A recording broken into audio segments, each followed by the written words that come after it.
বিসমিল্লাহির রহমানির রহিম। আমি আব্দুর রফ নিশান। এই মুহূর্তে আছি সন্দ্বীপের একেবারেই উত্তর পশ্চিম অংশে, যেটি সবার কাছে সবুজচর নামে পরিচিত। আসলে এটি পূর্বপুরুষদের থেকে আমরা জেনেছি এটি ছিল সন্দ্বীপের ১ নং ইউনিয়ন চরকুদ্রাখালী নামে, এবং যার অবস্থান ছিল দিগ্রাফারের পরবর্তী অংশে, একেবারে সন্দ্বীপের উত্তর এবং পশ্চিম অংশে। তো এটি ৬০-৭০ বছর আগে একেবারে সমৃদ্ধশালী একটা এলাকা ছিল। এখানে সিট যে জমির একটা পরিমাণ হিসাব করা হয়, এখানে ১৫টি সিট ছিল, যেটি সন্দ্বীপের এবং পুরো সন্দ্বীপ মিলেই এত অংশ ছিল না। এটা বিশাল একটি এরিয়া নিয়ে বিশাল একটি ইউনিয়ন ছিল সমৃদ্ধশালী। আর এর পার্শ্ববর্তী হচ্ছে কাঠগড়, বাটাজোড়া, ওগুলো ছিল সন্দ্বীপের একেবারে ঐতিহ্যবাহী ইউনিয়ন, যেখানে মানুষের বসতি ছিল বেশি।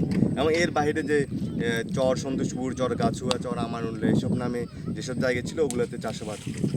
আর এসব জায়গাতে মানুষের বসতিগুলো ছিল। তো আমরা এই মুহূর্তে আছি চরকুদ্রাখালী।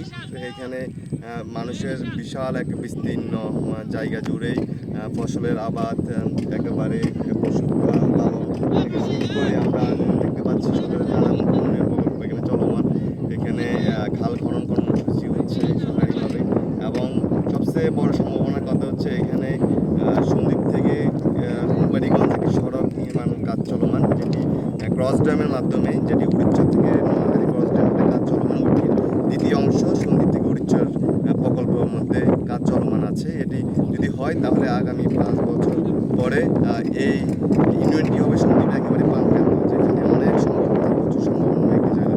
তো আমি সংশ্লিষ্ট যে এসব বিষয়ে সরকারি বন বিভাগ থেকে শুরু করে যে ভূমি রক্ষায় যাদের যেসব ইয়া আছে, ওগুলোকে এবং সন্দ্বীপের যে জনপ্রতিনিধিরা এই জায়গাটাকে রক্ষা করতে এগিয়ে আসা দরকার। যেখানে জোয়ার পানি রেগুলার আসা যাওয়ার জন্য খনন যে কর্মসূচি, এগুলোকে আরও ব্যাপক আকারে এগুলো যেন ভরাট না হয়ে যায়, এবং এগুলো যেন কেউ দখল করতে না পারে, এই বিষয়ে সচেতন থাকতে হবে। এবং এলাকাবাসীর এখানে অনেক কিছু করার আছে। এখানে আমরা দেখতে পাচ্ছি অনেক মৎস্য চাষে সবাই এগিয়ে আসতেছে, এবং এখানে বসতবাড়ি হচ্ছে।